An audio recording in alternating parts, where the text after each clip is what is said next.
Hello প্রিয় বন্ধুরা, কেমন আছো? আশা করি সকলেই ভালো আছো। আবারও চলে আসলাম নতুন একটি গল্প নিয়ে। গল্পটি শেষ পর্যন্ত শুনলে তোমাদের দাঁড়িয়ে যাবে। বাড়িতে মা আর ছোট একটা বোন আছে। বাবা মোশাররফ হোসেন অনেক আগে মারা গেছে। আমি তখন 9-এ পড়ি আর ছোট বোনটা 5-এ। তখন থেকে মা নিজে সংগ্রাম করে সংসার চালিয়েছে। ঘরে বসে সেলাই মেশিন দিয়ে মানুষের কাপড় বানিয়ে বানিয়ে আমাদের ভরণ পোষণ করেছে। কিছু চাষের জমি ছিল তাই রক্ষে। না তো আমার চাচা কাকারা যেমন হারামি এক মুঠো ভাত তুলে দেওয়ার মানুষ ছিল না। নানা নানি দাদা দাদি অনেক আগেই পটল তুলেছে। মামা মামিরা কিছুটা সহযোগিতা করেছে, তাও নাকড়ার মতো করেছে, যাতে মা যা ভাগে পেত তা লিখিয়ে নিতে পারে। আমার ভোলি মা সরল মনে তা দিয়েও দিয়েছে। যা হোক, আমি কলেজে ভর্তি হয়েছি কেবলই, এমন সময় শুনলাম আর্মিতে লোক নিবে। মাকে বলে লাইনে দাঁড়িয়ে গেলাম। আমার নিজের উপর ভরসা ছিল, কারণ আমি মোটামুটি সব দিকেই ফিট। যেমন উচ্চতা তেমন বডি। মা বলে আমি আমার নানা মামাদের মতো হয়েছি, ঠিক পালোয়ান। বাবা কাকারা তো এক একটা টিনে, সব কয়টা শুধু বোদের হাড্ডি। যা হোক, ভালোই ভালোই টিকে গেলাম। বাড়িতে খুশির ঢোল বেজে উঠল, সবাই বলা বলি করল, যাক ছেলেটা কাজে লাগলো, এখন যদি সোনালির কষ্ট দূর হয়। হ্যাঁ, আমি আমার মার কষ্ট দূর করার জন্য কোনো দিকে না তাকিয়ে খেলাধুলা করার বয়সে চাকরিতে চলে গেলাম। গ্রামের বাড়ি হওয়াতে ভয়ের কিছু নেই, আশেপাশে তো কাকা চাচারা আছে। আমার বোন শারমিন আক্তার, বয়স 19, ইন্টার সেকেন্ড ইয়ারে পড়ে। বাবার মতো টিনে কাঠি। আমারই এমন মেয়ে পছন্দের না। মা সোনালী বেগম, বয়স মনে হয় 42 হবে, দারুণ দেখতে, এখনো যুবতী মেয়েদের সাথে পাল্লা দিতে পারবে। ফর্সা লাল টকটকে, মার দীঘল কালো চুল, ঘন মেঘের ভেলা, এত ঘন লম্বা চুল যে তা সারা পিঠ পেয়ে কোমর ছড়িয়ে নিচে নেমে যায়। লাল টকটকে ঠোঁট আর টানা টানা চোখ, সব মিলিয়ে আমার স্বপ্নের নারী, আমার জন্মদানকারী বিধবা মা। যা চরম পাপ, যা কখনো পাওয়ার নয়। সবই জানি, সবই বুঝি, তারপরও মনের কোথায় যেন সোনালীকে নিয়ে স্বপ্নের নীড় রচনা করি। যেখানে মা নয়, সে আমার সোনালী, শুধু সোনালী। আমার মনের এই গোপন চাওয়ার কথা শুধু আমি জানি। আমার সরকারি বেতনে মার রূপ যেন দিনকে দিন বেড়েই চলছে। মার গর্বে বুক সব সময় ফুলে থাকে। গ্রামে সব সময় আমার জয় জয়কার। 5 বছরে ভাঙা ঘর পাকা করেছি, এখন 4 রুমের বাড়িটা আমাদের শান্তির নীড়। এবার ছুটিতে এসেই মা বায়না শুরু করলো আমার বিয়ে দিবে। যদিও এটা অনেক আগে থেকেই চলছে, আমি শুধু বারবার এড়িয়ে যাচ্ছি। আজ এ নিয়ে মার সাথে মুখ কালাকালি হয়ে গেল। মার এক কথা, শারমিন বড় হয়েছে, বিয়ে দিতে হবে। এরই মাঝে কয়েকটা সম্বন্ধ এসেছিল, তার বিয়ে হয়ে গেলে সে একা একা কিভাবে থাকবে, হ্যান ত্যান কত কথা। আমি এসেছি শুনে ছোট মামা এলো। সারাদিন থেকে বিকেলে যাওয়ার সময় আমাদের সবাইকে নিয়ে যেতে চাইল। আমরা না যাওয়াতে জোর করে শারমিনকে নিয়ে গেল। বলল 2 দিন পর মা বেটা গিয়ে বেরিয়ে আসবে, আর শারমিনকে নিয়ে আসবে। আমাকে আর মাকে নিয়ে যাওয়ার জন্য আর কি এমনটা করল। সন্ধ্যা থেকে আকাশটা মেঘলা হয়ে আছে দেখে বাইরে গেলাম না। না হলে 2 দিন থেকে এসে সন্ধ্যার পর বন্ধুদের সাথে আড্ডা মারতে বেরিয়ে পড়ি। আজ গেলাম না দেখে মাও খুব খুশি। গরম গরম পকোড়া ভেজে দিল। বিছানায় বসে মা বেটা মিলে আরাম করে খাচ্ছি। মিশু, হুমা, কাউকে পছন্দ করিস? আমি মার মুখের দিকে তাকিয়ে মুচকি মুচকি হাসছি। বল না পছন্দ করিস, করলে এতদিন তুমি জানতে না। তবে হ্যাঁ, একজনকে খুব ভালো লাগে, এবং এও জানি তাকে আমি পাবো না। কেন পাবি না? আমার ছেলে কি দেখতে খারাপ? কোনো লাট সাহেবে বেটি সেরে? হা হা। তুমি দেখি রেগে গেলে। রাখবো না, এমন সোনার ছেলে আমার। আর কি না, বল তুই কে সে? বাদ দাও মা, আমার যাকে ভালো লাগে তার কথা দুনিয়ার কাউকে বলতে পারবো না, শুধু খোদাকে ছাড়া। মা আমার এমন গম্ভীর কথা শুনে অবাক হয়ে চেয়ে রয়েছে। এটা কি কথা রে বাবা? আমাকে বলতে না পারিস তোর ভাবি মানে রাসেলের বউয়ের কাছে বলিস তুই? না মা, তা না, তুমি আমার সবচেয়ে বড় বন্ধু। তোমাকেই যেহেতু বলতে পারছি না, সেখানে বলতে গেলে তারা তো আমাদের শত্রু, তাদের বলতে যাব কেন? তাহলে বল না, কে সে? কোথায় বাড়ি? কোনো বাড়ির মেয়ে? আমি চুপ করে বসে রয়েছি। মা অনেকক্ষণ আমার উত্তরের অপেক্ষায় থেকে মুখ গোমরা করে চলে গেল। ঘন ঘন বিদ্যুৎ চমকাচ্ছে, আকাশটা কালো হয়ে আছে, রাতের তারাগুলো না জানি কোথায় ডুব দিয়েছে। আমি জানালার গ্লাস খুলে দিয়ে ঠান্ডা হাওয়া গায়ে মাখছি। হাত বাড়িয়ে ব্যাগটা নিয়ে খুললাম, সিগারেটের প্যাকেটটা বের করে একটা ধরিয়ে টানছি। প্যাকেট রাখতে গিয়ে মোবাইলের বক্সটার কথা মনে পড়ল। সারমিনের জন্য যা যা এনেছিলাম সব দিয়েছি, শুধু মারগুলো দেওয়া হয়নি। চেয়েছিলাম দিতে, এমন সময় ছোট মামা এলো, তাই আর দেওয়া হয়নি। নতুন অ্যান্ড্রয়েড সেট, মা খুব খুশি হবে। আরেক বক্সে একটা স্বর্ণের চেইন, মার যেটা ছিল সেটা আমার এসএসসি ফর্ম ফিলআপের সময় বিক্রি করে দিয়েছিল। তখন থেকে মার গলা খালি। আরও কয়েকটা জিনিস আছে মার জন্য। আয় খেয়ে নে, ঝড় আসতে পারে, কারেন্ট চলে গেলে খেতে ঝামেলা হবে। আমি তাড়াতাড়ি সিগারেটটা জানালা দিয়ে বাইরে ফেলে দিয়ে বললাম, হা দাও। কি লজ্জা, মা সিগারেট খেতে দেখে নিল, জানে আমি খাই, তবে এভাবে দেখিনি কখনো। ঘরে বসে সিগারেট খাওয়াটা ভুল হয়ে গেছে, সারা ঘরে সিগারেটের ধোঁয়া। মা বেটা খেয়ে দিয়ে উঠলাম। মা বলো, আমার রুমে এসো তো একটু। তুই যা, থালা বাসনগুলো গুছিয়ে আসছি। আমি রুমে এসে শুয়ে রইলাম। মা আধা ঘন্টা পর হাত মুছতে মুছতে এলো। কিরে বাবা? আমি উঠে মার হাত ধরে খাটে নিয়ে বসালাম।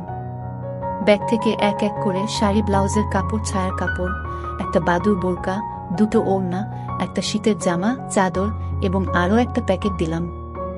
প্যাকেটটা দিলাম ভয়ে ভয়ে, কারণ ওতে দুশের ছোট জামা কাপড় আছে, জানি না দেখার পর কি বলবে। এত কিছু কি জন্য এনেছিস? তোর কি বুদ্ধি শুদ্ধি হবে না কখনো? প্রতিবারই এত কিছু আনা লাগবে? আহ থামো তো তুমি, যা লাগে তা আনবো না। এটাতে কি রে? না, ওটা এখন খুলবে না, তোমার ঘরে গিয়ে খুলবে। আর প্লিজ রাগ করবে না। কি আছে এতে, তা তুমি খুলে দেখে নিও। আর হ্যাঁ, আরও কিছু আছে, এই বলে মোবাইলটা দিলাম। একটা থাকতে আরেকটা এত দামি মোবাইল, তোমার চেয়ে কেন কিছু দামি নয় আমার কাছে? এই বলে গালে একটা হামি দিলাম। মাও আমার কপালে হামি দিল। চোখ বন্ধ করো তো। কেন রে? আহ বন্ধ করো না একটু। মা হেসে দিয়ে চোখ বন্ধ করল। আমি চেইনটা মার গলায় পরিয়ে দিলাম। এখন চোখ খুলো মা। মা চোখ খুলে স্বর্ণের চেইনটা দেখে হুহু করে কেঁদে দিল। না মা, না, কাঁদবে না, প্লিজ মা, কেঁদে না। তোমার মুখে হাসি দেখব বলে নিয়ে এসেছি, সেখানে তুমি যদি কাঁদো তাহলে আমার খুব কষ্ট হবে মা। না রে বাবা, কাঁদছি না, তুই বুঝবি না এটা কিসের কান্না। খুশি হয়েছ মা? হ্যাঁ রে বাবা, অনেক খুশি হয়েছি। এই বলে মা দাঁড়িয়ে উঠে আমাকে ধরল। আমি তো কেঁপে উঠলাম। মা কখনো এভাবে আমাকে ধরেছে বলে মনে পড়ে না। ইস কি নরম, কি সুন্দর ঘ্রাণ, ও দুটো আমার বুকে পিষ্ট হচ্ছে। মা অনেকটা খাটো হওয়াতে তার মাথাটা আমার থুতনির নিচে, চুল থেকে সুবাস এসে নাকে লাগছে। নাক মুখ ডুবিয়ে দিলাম চুলে। ধীরে ধীরে আমার ওটা শক্ত হচ্ছে। মন চাচ্ছে হাত দুটো আরেকটু নিচে নিয়ে রাখি, তবে সাহস পাচ্ছি না। মা আমার যা রাগী মানুষ, ছোটবেলায় কত বেতপিটা করেছে তার হিসাব নেই। মার মুখটা দুহাত দিয়ে ধরে কপালে একটা হামি দিলাম। আর কখনো কাঁদবে না মা, আমি যেন তোমার চোখে পানি না দেখি। আচ্ছা বাবা, আর কাঁদব না। তো যাও, লাল তাঁতের শাড়িটা পরে দেখাও তো, দেখি কেমন লাগে আমার মাকে। যা পাগল, আমি বিধবা মেয়ে লোক, এমন লাল টকটকে শাড়ি পরলে মানুষে কি বলবে?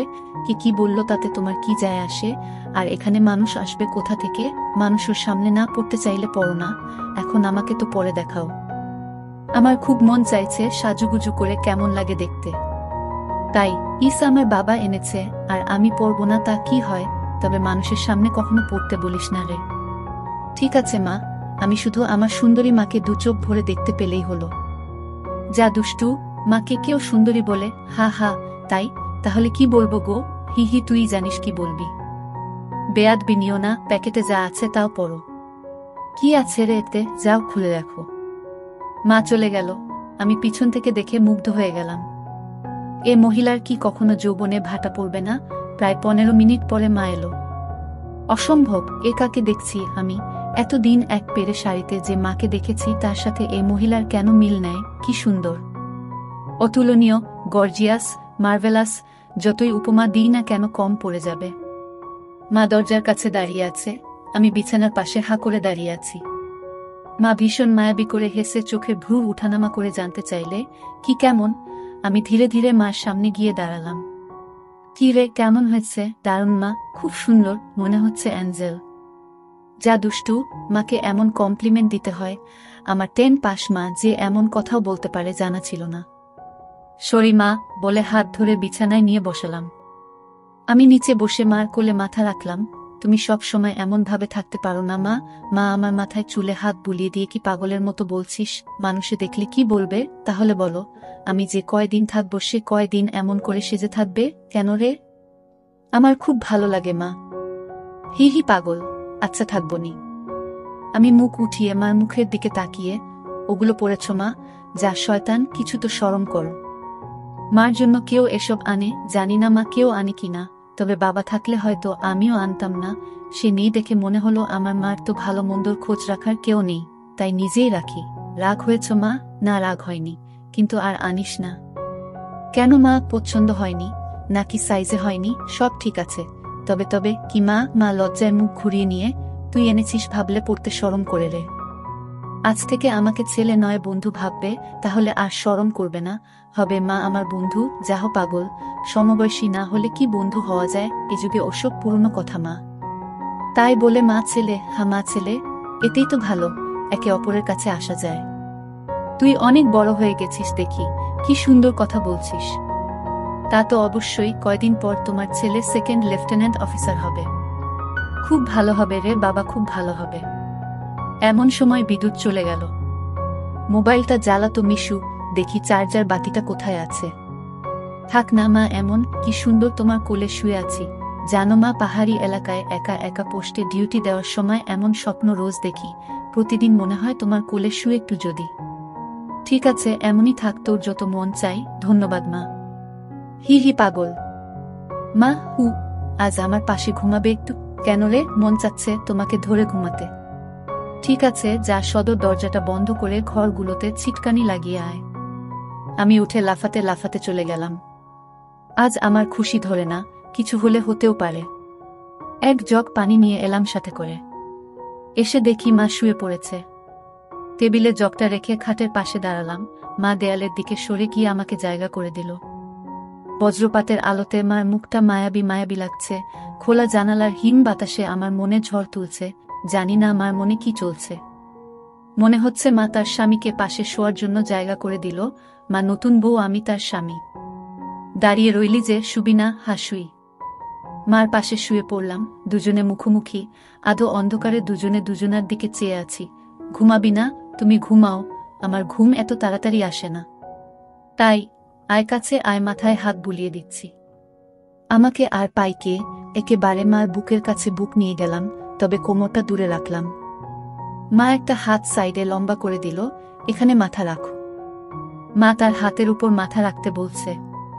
আমি সহজ মনে তাই করলাম। নাকটা মার বগল থেকে ৩-৪ ইঞ্চি দূরে। ভালো মতো দেখতে না পেলেও বুঝতে পারছি যে এর বেশি দূরে নয়, কারণ ঘামের ঘ্রাণ পাচ্ছি। ইসমার বগলের ঘ্রাণেই তো আমার শরীর আনচান আনচান করছে। মার বাম হাতের উপর শুয়ে আছি, মা ডান হাত দিয়ে মাথায় হাত বুলিয়ে দিচ্ছে। এতে করে আঁচল উঁচু হচ্ছে, আর যখনই বিদ্যুৎ চমকাচ্ছে তখনই ওগুলো দেখতে পাচ্ছি। নিজেকে কন্ট্রোল করা মুশকিল হয়ে পড়ছে। মিশু, হু, কাকে পছন্দ করিস বললি না তো? শুনলে রাগ করবে মা, তাই বলা যাবে না। কেন কেন, এমন কাকে তোর মনে ধরেছে যে শুনলে রাগ করব? বাদ দাও না মা, নিজেকে তোমার কাছে ছোট করতে চাই না তোমার মনে কষ্ট দিতে। তোর কথার তো আগা মাথা কিছুই বুঝছি না। নাইবা বুঝলে মা, হু। তোমাকে একটু ধরি। মা হিহি করে হেসে, ধর। কি সুন্দর ঘ্রাণ গো মা তোমার। যা শয়তান। আমি মার এমন আশকারা দেয়া কথায় সাহস পেয়ে তাকে চিৎ করে দিলাম। মন চাচ্ছে কোমরাটা উপর তুলে দিতে। মুখটা উঁচু করে হামি দিয়ে বললাম, আমি তোমাকে খুব ভালোবাসি মা। মা আমার মুখটা দুহাত দিয়ে ধরে, আমিও তোকে খুব ভালোবাসি রে সোনা। আমার ভালোবাসাটা অন্যরকম মা। কেমন রে? মা ছাড়া আরো অনেক কিছু। কেমন? শুনলে রাগ করবে না তো? আহ বল না, এত পেঁচাচ্ছিস কেন? তুমি আমার ড্রিম গার্ল মা। তাই তো। কি? হ্যাঁ মা, জানি এটা শুনে আমাকে খারাপ ভাবছ, এজন্যই বলতে চাইছিলাম না। আমি তোর মা মিশু, এমনটা কিভাবে ভাবতে পারলি? জানি না মা, শুধু জানি আমি তোমাকে প্রচন্ড ভালোবাসি। তোমাকে ছাড়া কাউকে ভাবতে পারি না। চুপ কর বেয়াদব, এমন কথা বলতে তোর মুখে বাজছে না? সরি মা। এই বলে তার উপর থেকে উঠে খাট থেকে নেমে পানি খেলাম। মাও বিছানার উপর উঠে বসেছে। বুঝতে পারছি সে অবাক হয়ে আমার দিকে তাকিয়ে আছে। জানালার ধারে গিয়ে দাঁড়ালাম। বৃষ্টি থেমে গেছে, তারপরও আকাশ কালো হয়ে আছে। চাঁদ তারা কোথায় যেন লুকিয়ে গেছে আজ। ঠিক আমার হৃদয়ের মতো চারিদিকে অন্ধকার। এমন সময় কারেন্ট এলো, ঘরটা আলোকিত হয়ে গেল। আমি জানালাটা লাগিয়ে দিলাম, পর্দা ঝুলিয়ে দিয়ে ঘুরে দাঁড়ালাম। মা বিছানার উপর হাঁটুতে মাথা দিয়ে নির্বাক বসে আছে। ফ্যানের হাওয়া মার রেশমি চুলগুলো দোলা দিচ্ছে। মনে হচ্ছে নববধূ বসে আছে। মা মুখ তুলে আমাকে তার দিকে এক মনে তাকিয়ে থাকতে দেখে, এখনে আয়। আমি মার কাছে গেলাম। বস। বসলাম। মা আমার পিঠে হাত বুলিয়ে দিয়ে বলে, এমনটা হয় না বাবা, আমার লক্ষ্মী সোনা ছেলে। আমি কিছু মনে করিনি। আমি জানি তোদের বয়সের ছেলেদের ফ্যান্টাসি হয় খালা চাচিরা, তবে মাকে নিয়ে ফ্যান্টাসি রচনা করা একটু বেশি হয়ে যায়। সরি মা। আমার ভোলি ভালি মা যে এতটা বুঝে, এতটা পোক্ত আমার জানাই ছিল না। এত অনেক শেয়ানা। ঠিক আছে, চেষ্টা কর আমার উপর থেকে মনটা সরিয়ে অন্যদিকে নিতে। বিয়েটা করে নে, দেখবি সুন্দরী বউ পেলে মাকে ভুলে যাবি। আমি মাথা নিচু করে, পারবো না মা, প্লিজ। নিজের সাথে অনেক লড়াই করেছি, আমি ক্লান্ত মা, কিছুতেই তোমাকে মন থেকে সরাতে পারি না। কেন রে, কি এমন পাস আমার মাঝে? আমি মুখ তুলে মার মুখের দিকে তাকিয়ে, জানি না মা, শুধু জানি তুমি আমার সব। তোমার কথা চিন্তা করলেই আমার আমার কি তোর পাগল হয়ে যায় মা। মা মুচকি হেসে, ও কিছু না, নিষিদ্ধ জিনিসের প্রতি টান একটু বেশিই হয়। আমি তো বুড়ি হয়ে গেছি, তুই যেমনটা ভাবিস তেমনটা আমি আর নেই। মার এমন কথা শুনে আমি কেঁপে উঠলাম।